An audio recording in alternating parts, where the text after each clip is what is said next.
Baik, Assalamualaikum warahmatullahi wabarakatuh teman-teman. Waalaikumsalam warahmatullahi wabarakatuh. Alhamdulillah, kita sekarang bisa meeting lagi ya. Walaupun meetingnya lewat Zoom, tapi gak apa-apa, yang penting sekarang kita bisa diskusi.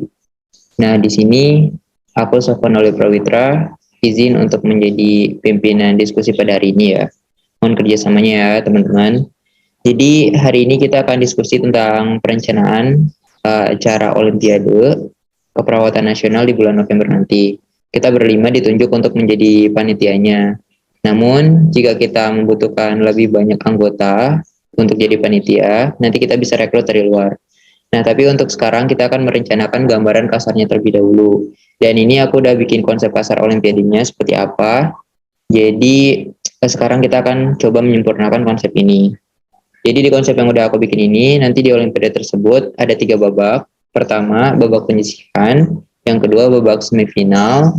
Dan yang ketiga adalah babak final. Di babak penyisihan ini, nanti para peserta itu akan mengerjakan soal tentang materi-materi ilmu kesehatan atau penyakit itu. Mereka mengerjakan 50 soal dalam waktu 60 menit. Lalu nanti di babak semifinal, lalu nanti di babak penyisihan ini akan ada pemeringkatan nilai 10 orang nilai tertinggi masuk ke babak semifinal seperti itu.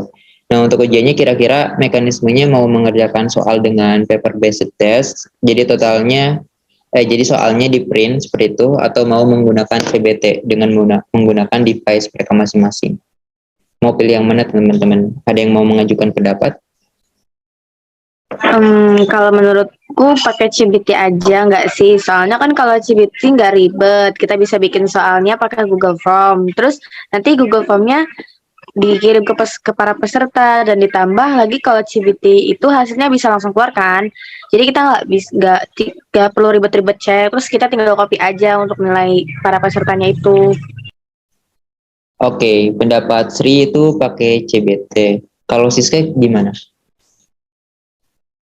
Kalau aku ikut ke CBT sih, bener tuh tadi yang dibilang Sri kan, kalau CBT itu lebih simpel, hasilnya juga langsung kebaca gitu kan, dan kita tuh nggak perlu cek hasilnya peserta satu-satu gitu. Jadi aku pilih ke CBT aja sih. Oh, oke. Yang lainnya gimana? Nitria, Novita gimana?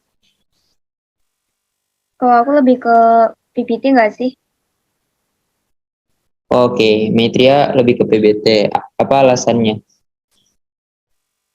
Soalnya gini, kalau pakai CBT itu kan pakai device para peserta masing-masing gitu.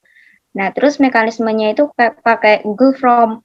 Nah, itu tuh kayak sistem seperti itu tuh kayak dikhawatirkan ada tindak kecurangan gitu. Dia itu bisa buka Google atau bisa bobol jawaban gitu.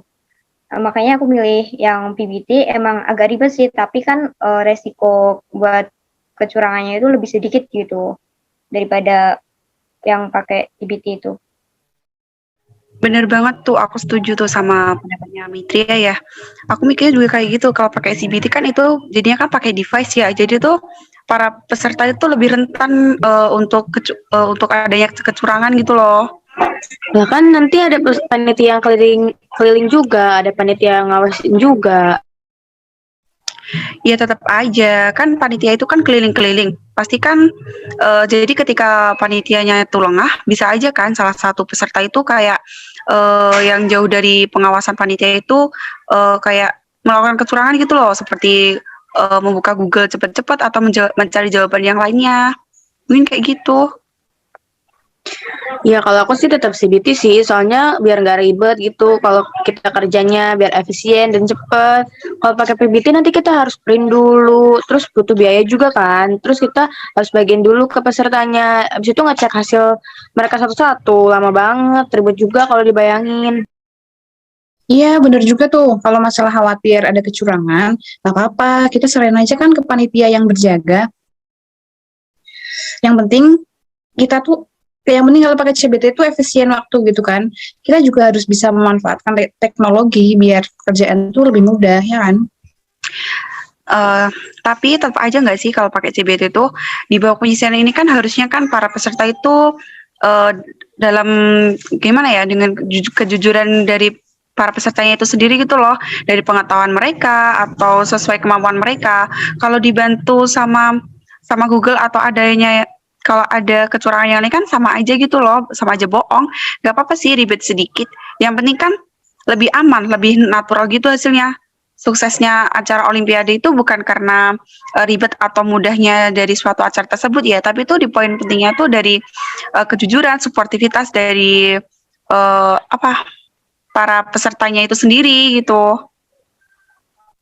Nah, bener banget kata Novita. Kita itu juga harus mikirin kualitas olimpiadenya, jangan cuma cari yang simpel-simpel aja gitu. Oke. Jadi masalahnya gini ya, kalau CBT itu tadi lebih mudah, efisien, kerja kita bisa lebih cepat gitu. Tapi rentan kecurangan. Kalau PBT itu kerja kita lebih lambat, lebih lama dan butuh biaya tambahan juga, tapi kualitas Olimpiadenya bagus karena presentasi kecurangannya rendah seperti itu. Mungkin kita bisa kerjasama aja, cari solusinya bareng-bareng. Kita bisa berkolaborasi buat pecahin masalah ini biar bisa dapat win-win solution gitu, biar bisa dapat kesepakatan. Oke, kalau menurut aku kalian itu semuanya benar. Sri dan Siska pengen efisien dan kerja cepat. Metria dan Novita pengen kejujuran biar olimpiadanya sportif dan berkualitas. Kalian semua itu benar. Dan yang aku pengen dari dua statement ini adalah dikolaborasikan seperti itu. Jadi biar sama-sama untung atau win-win solution. Kita harus cari cara, gimana caranya kita bisa kerja efisien dan rentan kecurangan. Nah, untuk itu apakah ada yang punya ide? Gimana kalau kita pakai lab sekolah aja? Jadi sistemnya tetap CBT, tapi yang sediain device-nya itu kita sendiri. Jadi nggak pakai HP mereka pesertanya masing-masing gitu. Kalau gitu kan mereka kerjain pakai komputer kan, dan ketika kan mereka bisa nyontek ke Google. Karena kalau pakai komputer gitu, pengawas bisa lebih gampang kan untuk ngawasinnya. Boleh aja sih kalau kayak gitu. Berarti kita tuh harus minta izin untuk minjem ruangan lab kampus dong. Iya, betul. Kalau misalkan kayak gitu caranya, kita itu harus minta izin ke bagian ruangan lab seperti itu. Bentar-bentar. Emangnya nggak ribet ya kalau kayak gitu? Insya Allah enggak, karena nanti kita juga izin ke bagian lab komputernya gitu bareng-bareng. Insya Allah nanti diizinin kok, bisa. Oke deh, berarti ini kita pakai sistem CBT biar lebih efisien gitu, dan pakai komputer di lab biar kecil kemungkinan buat tindak kecurangan gitu ya. Iya, jadi keputusannya gitu aja. Jadi nanti kita tetap pakai CBT, terus nanti kita minjem lab komputer untuk mengurangi tindak kecurangan seperti itu. Jadi keputusannya gitu aja ya teman-teman. Jadi untuk masalah ini mungkin udah beres, alhamdulillah. Jadi semuanya puas kan teman-teman? Iya, boleh. Udah puas. Oke. Alhamdulillah kalau gitu. Kita lanjutkan ke pembahasan berikutnya.